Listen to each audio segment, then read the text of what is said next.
Last week we talked about God helping us to number our days. Juma lililopita tuliongea kuhusu Mungu kutusaidia kuhesabu siku zetu. And we really talked about how God has been so gracious to give us another chance. Na tukaongea jinsi Mungu ametupa nafasi nyingine. And we went to depth in different ways and pattern. Na tukaingia katika sehemu mbalimbali na njia tofauti tofauti. And I'm still appealing to you right now. Bado nawaombeeni sasa hivi. And I'm feeling in my heart to stir you up. Na hisi tena kuwachochea. So that you may focus your eyes on the right thing. Ili kwamba mkaweze kuweka mtizamo wenu katika kitu kinachostahili. I believe this is a time for us to be stirred up for what God is about to do. Naamini huu ndio wakati wetu kuchochewa kwa kile ambacho Mungu anakusudia kufanya.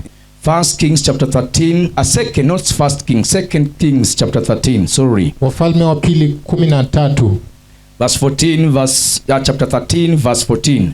Now Elisha was fallen sick of his sickness, whereof he died. And Joash the king of Israel came down unto him, and wept over his face, and said, Oh, my father, the chariot of Israel, and the horsemen of. And Elisha said unto him, Take bows and arrows. And he took unto him bows and arrows. Verse 16. And he said to the king of Israel, now Elisha is talking to him, Put thy hand upon the bow. And he put his hand upon it. And Elisha put his hand upon the king's hand. Verse 17. And he said, Open the window eastwards. And he opened it. Then Elisha said, Shoot. And he shoot. And he said, The arrow of the Lord deliverance, and the arrow of the deliverance from Syria. For those shall smite the Syrians. And he spoke until you have consumed them. That is 18. Verse 18 says this, And he said, Take the arrows, and he took them. And he said unto the king of Israel, Smite upon the ground. And he smote thrice, that 3 times, and stayed. Verse 19, And the man of God was wroth with him. And he said, Thou should have smitten 5 times or 6 times. Then hast thou smitten Syria till thou hast consumed it. Wherefore now thou shalt smite Syria but thrice. And Elisha died, and they buried him, and the bands of the Moabites invaded the land of coming into the war in the year. And it came to pass, as they were burying the man, that they behold the spied bands of the men, and they cast the man into the tomb of Elisha. And when the man was let down and turned the bones of Elisha, he revived and stood up on his feet. I want us to just think about what I've just read this afternoon. Kwa hivyo nataka tukaweze kuanzia kwa kile ambacho nimesoma mchana wa leo. There are 2 people come to the picture. Kuna watu wawili ambao wanaingia kwenye picha. It is Elisha and the king of the king of Israel. Ni Elisha pamoja na mfalme wa Israeli. This king of Israel was called Joash. Huyu mfalme wa Israeli aliitwa Yoashi. And Joash was the king of that time. Na Yoashi alikuwa mfalme wa nyakati hizo. If you keep reading that book of 2 Kings throughout, you understand from the beginning. Unapoendelea kusoma hicho kitabu cha Wafalme wa pili, unapoendelea pale chini, you'll understand Joash sinned against God. Utafahamu kwamba Yoashi aliweza kumtenda dhambi Mungu. He had gone astray to some level. Alikuwa ametenda makosa kwa kiwango fulani. But he heard that Elisha was about to die. Akasikia kwamba Elisha iko karibu kufa. Elisha was a man who inherited from Elijah. Elisha alikuwa ni mrithi wa Eliya. We know very well what Elijah did. Is the man who called fire to come from heaven. Tunajua vyema Eliya alikuwa nani? Ni mtu aliyeita moto kutoka mbinguni. We all even have songs that people sing about fire coming from heaven. Na kwa hivyo tumesikia hata nyimbo ambazo watu wameimba kwa kama moto ushuke kutoka mbinguni. So the Elijah was taken to heaven. Eliya alichukuliwa kapaa mbinguni. And Elisha saw him go. naye Elisha akamwona akienda. So this is Elisha I'm talking about. Kwa hivyo huyu ndio Elisha ninayemwongelea. Elisha, the one inherited the anointing from Elijah. Elisha aliyerithi upako kutoka kwa Eliya. The man who called fire to come from heaven. Mtu aliyeita moto kutoka mbinguni. He had gone. Alikuwa ameenda. Now Elisha had become the prophet of the land. Kwa hivyo Elisha amekuwa ni nabii wa mji. They depended on him to know what God was saying. Walimtegemea kujua ni nini Mungu anasema. And this man took the mantle with all his heart. Kwa hivyo huyu mtu akachukua lile vazi, akachukua mamlaka na nguvu na moyo wake wote. If there's a man who inherited something, kama palikuwepo na mtu ambaye alirithi kitu, it is Elisha. Ni Elisha. He inherited it with all his heart. Alirithi kwa moyo wake wote. That until when he died right in the grave, hadi alipokufa pale kaburini, as you have just read, when he was buried, kama vile tulivyosoma alivyozikwa, that when people who are dead, ya kwamba watu waliokuwa wamekufa, who are being buried after him, ambao walikuwa kizikwa baada yake, when they touched his bones when he was right in the grave, walipoguza mifupa yake alipokuwa kaburini, people came back to life. Watu walifufuka. This is a man who died while still anointed. Huyu ni mtu aliyekufa wakati bado amepakwa mafuta. Elisha did the works of God. Elisha alifanya kazi ya Mungu. Elisha is a typology of Jesus. Elisha ni mfano wa Yesu. That even while he's still in the grave, kwamba nyakati bado yupo kaburini, he still brings life to some people. Bado analeta uhai hata kwa maisha ya watu sasa hivi. I thank God for Jesus. Nashukuru Mungu kwa sababu ya Yesu. That when he died, kwamba alipokufa, when he was even right there, hata alipokuwa pale, he was still saving people even in his death. Bado alikuwa akiokoa watu hata katika kifo chake. Bible says when Elisha had died, Biblia inasema Elisha alipokufa, there was war in his place when he was where he was buried from. Palikuwepo na vita mahali ambapo alizikwa. And somebody who was buried in his tomb, na mtu akazikwa kaburini mwake. When he touched the bones of Elisha, alipoguza mifupa ya Elisha, he came back to life. Akarudi akawa hai. I don't care how your situation may look like. Haijalishi hali yako inaonekana vipi. Sometimes you may be looking like you're so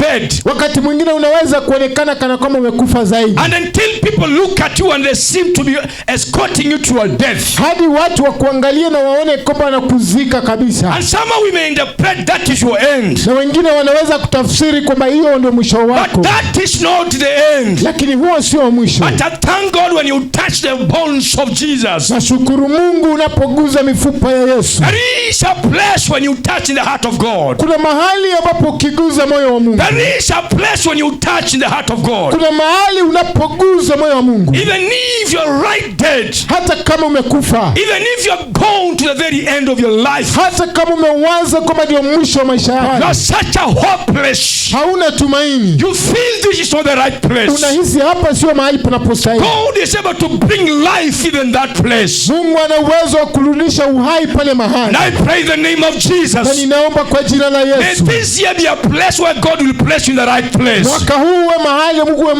mwaka ambao Mungu atakuweka mahali panapostahili. May he resurrect you even if you're in the wrong place. Afufue wewe hata wakati ambapo hata kama uko mahali pabaya. Even if the situation is so horrible for you. Hata kama hali ni mbaya kwako. The bones will touch the bones of Jesus. Mifupa yako itaguza mifupa ya Yesu. And may he bring life in whatever place you are na today. ataleta uzima mahali ambapo upo leo. You are feeling you're dead while there. Unahisi umekufa mahali upo. You are feeling you are tired while there. Unahisi umechoka ulipo hapo. And you're wondering why are they taking me here? Unashangaa kwa nini wananipeleka hapa. There is a voice this afternoon. Kunayo sauti mchana wa leo. Even right there. Hata pale. Jesus was also right there. Yesu alikuwepo pale. Even in the very situation. Hata katika hiyo hali. He can change something in your life. Anaweza badilisha kitu kwa maisha yako. May you develop some confidence this year. Anza kuumba ujasiri fulani mwaka huu. Go ahead with power. Endelea kwa nguvu. Listen to what God is speaking to you. Sikiza kile Mungu anakuongelesha. Be persuaded this afternoon. Ushawishike mchana wa leo. May you come back to life. Urejee katika uhai. Sema hallelujah. Hallelujah. May your bones come back to life. Mifupa yako irejee katika katika uhai. May your vision come back to life. Maono yako yarejee kwa uhai. May your zeal come back to life. Ule mwito wako urudi kwa uhai. May your heart come back to life. Moyo wako urejee kwa uhai. Hallelujah. Hallelujah. They may have thrown you to the place they knew people must go. Wakati wamekutupa mahali ambapo watu wanaenda. They say this place anyway. Waseme mahali hapa. It's where we bury the dead people. Mahali tunazika watu waliokufa. We need also to bury this one here. Tunahitaji pia kuzika huyu hapa. God is already there in Jesus' name. Mungu yuko pale kwa jina la Yesu. He's already sending his angels for you. Tayari anatuma malaika wake kwa ajili yako. Sending his angels for your children. Anatuma malaika wake kwa watoto wako. Your situation may be horrible. Hali yako inaweza kuwa mbovu. The environment where you're working from. Mazingara unayofanya kazi. You don't feel so comfortable. Hauhisi umetosheleka. But I thank God. Lakini namshukuru Mungu. When you are so weak. Wakati umekuwa mdhaifu. You are so weak. Umekuwa mdhaifu. You don't know what to do. Haujui cha kufanya. And people have left you there. Na watu wamekuacha pale. They are going away. Wanaenda mbali. They will see you coming back in Jesus' name. Wakirejea kwa jina la They Yesu. had buried you there. Walikuwa wamekuzika pale. But they will see you coming back from that pain. Lakini watakuona ukitoka pale mahali. I'm thinking about these guys who took this man to the grave of Elisha. Na wazia hao watu ambao walichukua huyu mtu akimpeleka kwa kaburi I la can imagine how they were throwing him down there. Naweza waza vile walikuwa namtupa pale. They knew this man had gone forever. Walijua huyu mtu ameenda milele. And probably they took some time to walk away and go. Na pengine walichukua muda kidogo kuenda mbali. But they would look back behind them. Lakini wangeangalia nyuma. Only to see the man who they buried. Wakiona mtu ambaye wamemzika. Is back again to life. Amerejea tena kwa uzima. May you be rising again in Jesus' name. Naomba uinuke tena kwa jina la Yesu. Rise back again to life. Inuka tena urudi kwa uzima. Even if they left you there. Hata kama walikuacha pale. Walikuacha pale. Kuacha pale. You can rise again. Unaweza kuinuka tena. There is a point where you can get attached to. Kuna sehemu ambayo unaweza kuunganika nayo. And the Lord can do something to your life. Bwana anaweza fanya kitu kwa maisha yako. And that is what I'm persuaded for me this year. Na hivyo ndivyo nimeshawishika mwaka huu. I may be in this place that no one knows me. Na pengine mahali hapa ambapo mtu hanifahamu. I may be in a place that no one understands me. Naweza kuwa mahali ambapo mtu hanielewi. And I may be in a place where I've been thrown in the wrong place. Na naweza kuwa mahali ambapo pengine nimetupwa mahali pabaya. But I'm putting my eyes on Jesus. Lakini naelekeza macho yangu kwa Yesu. In this 2021. Mwaka huu 2021. If this man was able to touch the bones of Elisha. Kama huyu mtu aliwezeshwa kuguza mifupa ya Elisha. And Elisha had died many years back. Na Elisha alikuwa amekufa miaka iliyopita. And he came back to life. Na akarejea katika uzima. Jesus died 2000 years ago. Yesu alikufa miaka 2000 iliyopita. I am feeling in my spirit today. Ninahisi katika roho yangu leo. I can trust the power that raised him from the dead. Ninaweza nikaamini nguvu zilizomfufua kutoka wafu. To resurrect my life again. Kufufua maisha yangu tena. I can trust him today. Naweza nikamwamini tena. Even if he died 2000 years ago. Hata kama alikufa miaka 2000 iliyopita. Even if he died 4000 years ago. Hata kama alikufa miaka 4000 iliyopita. His ministry is still alive. Huduma yake bado iko hai. His power is still alive. Nguvu zake bado ziko hai. His word is still alive. Kazi yake bado iko hai. His mission is still alive. Huduma yake bado iko hai. They may walk at his tomb. Wanaweza tembea kwenye kaburi lake. But they don't know one thing. Lakini hawajui kitu He moja. makes the dead to rise up again. Anasababisha wafu wafufuke tena. And that is what I'm teaching 2021. Hivyo ndivyo nafunza mwaka 2021. May you have men in this place.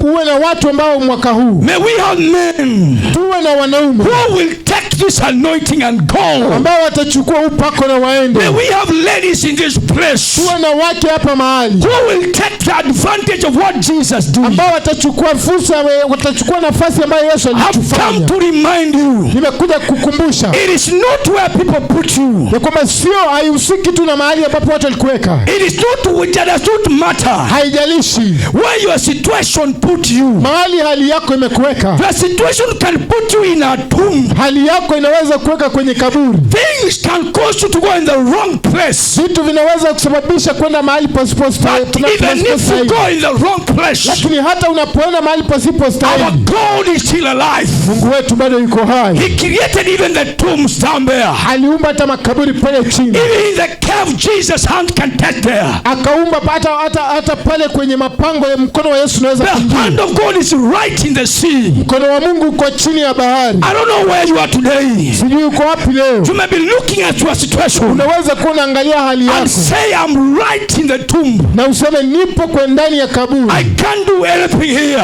Siwezi nikafanya kitu hapa. But Jesus already went there before you. Lakini Yesu tayari alienda pale kabla yako. I've come to announce to you now. Kuja kutangazia sasa. Before you go to that place where you are now today. Kabla haujaenda mahali ambapo upo leo. Before you go to where you are today. Kabla haujaenda ulipo leo. Before you go to that situation right kabla now. haujaenda kwa hiyo hali. Jesus was ahead of you there.